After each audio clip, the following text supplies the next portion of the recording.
Hi, இது உங்களுக்கான வீடியோவா கண்டிப்பாக இருக்கும். இந்த வீடியோவில் நம்ம எதை பற்றி பார்க்க போகிறோம் அப்படின்னா, வயிற்றில் வளரக்கூடிய குழந்தை வந்து ஆண் குழந்தையாக இருக்கிறதுக்கான அறிகுறிகள்லாம் என்னென்ன, நம்மளோட ப்ரெக்னென்சி சிம்டம்ஸை வச்சு இது எப்படி ஈஸியாக கண்டுபிடிக்கலாம் அப்படிங்கிறத பற்றியெல்லாம் இந்த வீடியோவில் நம்ம ரொம்ப டீட்டெயிலாக பார்க்கலாம்.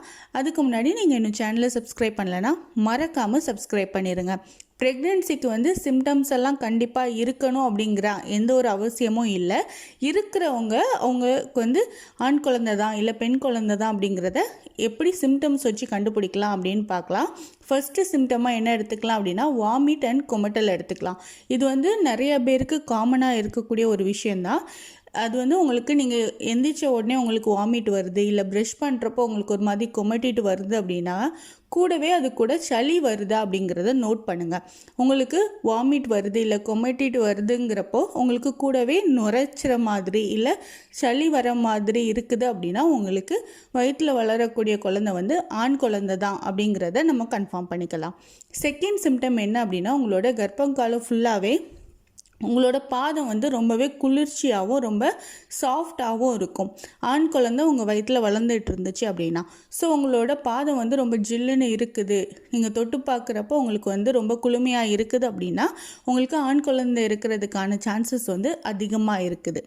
தேர்ட் சிம்டம் என்ன அப்படின்னா, ஃபுட் கார்விங், அதாவது உங்களுக்கு உணவு மேலே, அதுவும் முக்கியமாக காரம் ரொம்ப அதிகமாக இருக்கிற மாதிரி இல்லை புளிப்பு அதிகமாக இருக்கிற மாதிரி உப்பு அதிகமாக இருக்கிற மாதிரியான உணவுகள் மேலே உங்களுக்கு ஆசை வந்து அதிகமாக இருக்கும். எப்போவுமே அந்த மாதிரியான உணவுகள் சாப்பிடணுங்கிற ஒரு ஆசை இருக்கும். ஸோ இந்த மாதிரி இருக்குது, உங்களுக்கு புளிப்பு காரம் உப்பு தான் பிடிக்குது அப்படின்னா உங்களோட வயிற்றில் இருக்கக்கூடிய குழந்தை வந்து ஆண் குழந்தையாக இருக்கிறதுக்கான வாய்ப்புகள் வந்து அதிகமாக இருக்குது. ஃபோர்த்து சிம்டம் என்ன அப்படின்னா, உங்களுக்கு ப்ரெக்னன்சி ஜேர்னியில் உங்களோட குழந்தை வந்து டெலிவரி ஆனதுக்கப்புறம் குழந்தைக்கு வந்து நம்ம ஃபீட் பண்ணுறதுக்காக நம்மளோட மார்பகங்களில் வந்து மாற்றங்கள் இருக்கும். அது அந்த ப்ராசஸ்க்கு வந்து தயாராகிட்ருக்கும். ஸோ அந்த மாதிரி இருக்கிற ஸ்டேஜில் உங்களுக்கு இடது மார்பகத்தை விடைக்கும் வலது மார்பகம் உங்களுக்கு பெருசாக இருக்குது அப்படின்னா உங்கள் வயிற்றில் வளரக்கூடிய குழந்தை வந்து ஆண் குழந்தையாக இருக்கிறதுக்கான வாய்ப்புகள் ரொம்பவே அதிகமாக இருக்குது. இதையும் நீங்கள் நோட் பண்ணி பாருங்கள், உங்களால் ஈஸியாக கண்டுபிடிக்க முடியும். ஃபிஃப்த்து சிம்டம் என்ன அப்படின்னா, நீங்கள் உட்கார்றப்போ இல்லை எந்திக்கிறப்போ படுக்கிறப்போ மோஸ்ட்லி உங்களோட இந்த மாதிரியான செய்கைகள் அப்போ உங்களுக்கு வந்து ரொம்ப லெஃப்ட் சைடு யூஸ் பண்ணுற மாதிரி, அதாவது உங்களோட இடது கையை வந்து யூஸ் பண்ணி ஊனி நீங்கள் உட்காடுறீங்க இல்லை ஊனி எந்திக்கிறீங்க, படுக்கிறப்போ கூட நீங்கள் லெஃப்ட் சைட் திரும்பி படுக்கிறீங்க அப்படின்னா இது வந்து உங்களுக்கு ஆண் குழந்தை வளர்கிறதுக்கான ஒரு சிம்டமாக நம்ம கன்சிடர் பண்ணிக்கலாம். செவன்த்து சிம்டம் என்ன அப்படின்னா, உங்கள் வயிறு வந்து ரொம்ப வட்டமாக இல்லாமல் கொஞ்சம் கூர்மையாகவும் கொஞ்சம் அடி வயிறு அதாவது இறங்கி இருக்கிற மாதிரியும் இருக்குது அப்படின்னா உங்களுக்கு ஆண் குழந்தை வளர்கிறதுக்கான வாய்ப்புகள் வந்து ரொம்பவே அதிகமாக இருக்குது. உங்களுக்கு கேர்ள் பேபியாக இருக்கிற பட்சத்தில் தான் உங்கள் வயிறு வந்து கொஞ்சம் உருண்டையாக கொஞ்சம் வட்டமாக இருக்கும். இது ஆண் குழந்தையாக இருந்தால் கொஞ்சம் கூர்மையாகவும் கொஞ்சம் இறங்கியும் இருக்கிற மாதிரியான ஒரு உணர்வு தான் இருக்கும். அந்த மாதிரி தான் தெரியும். ஸோ இதை வச்சு கூட உங்களுக்கு ஆண் குழந்தை தாங்கிறத நீங்கள் கண்டுபிடிச்சிக்க முடியும்.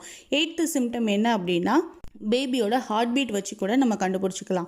நீங்கள் ஒவ்வொரு வாட்டி செக்கப் போகிறப்போவும் உங்களுக்கு பேபியோட ஹார்ட் பீட் வந்து நோட் பண்ணுவாங்க. அவங்களோட ஹார்ட் பீட் வந்து ஒரு செகண்டுக்கு 140க்கு மேலே இருக்குது அப்படிங்கிறப்போ அது வந்து கண்டிப்பாக ஆண் குழந்தையாக இருக்கிறதுக்கான வாய்ப்புகள் வந்து அதிகமாகவே இருக்குது. அதே மாதிரி 9th சிம்டம் என்ன அப்படின்னா, உங்களுக்கு ஃபேஸ் வந்து ரொம்ப டல்லாக இருக்கும். உங்களுக்கு ஆண் குழந்தை வந்து வயிற்றில் வளர்ந்துட்டு இருக்காங்க அப்படின்னா மோஸ்ட்லி இந்த ப்ரெக்னென்சி காலத்தில் வந்து உங்களுக்கு ஹார்மோன் சேஞ்சஸ் வந்து அதிகமாக இருக்கும். ஸோ இதனால கூட உங்களுக்கு ஃபேஸ் டல்லாக இருக்கும். இதே உங்களுக்கு பெண் குழந்தை வயிற்றில் இருக்கிறாங்க அப்படின்னா உங்களோட முகம் வந்து இன்னும் கொஞ்சம் பொலிவாக இருக்கும், இன்னும் கொஞ்சம் பிரைட்டாக இருக்கும். ஸோ இந்த வச்சு நீங்கள் டிஃப்ரென்ஷியேட் பண்ணி பார்த்துக்கலாம் உங்களுக்கு வந்து ஆண் குழந்தையா இல்லை பெண் குழந்தையா அப்படின்னு.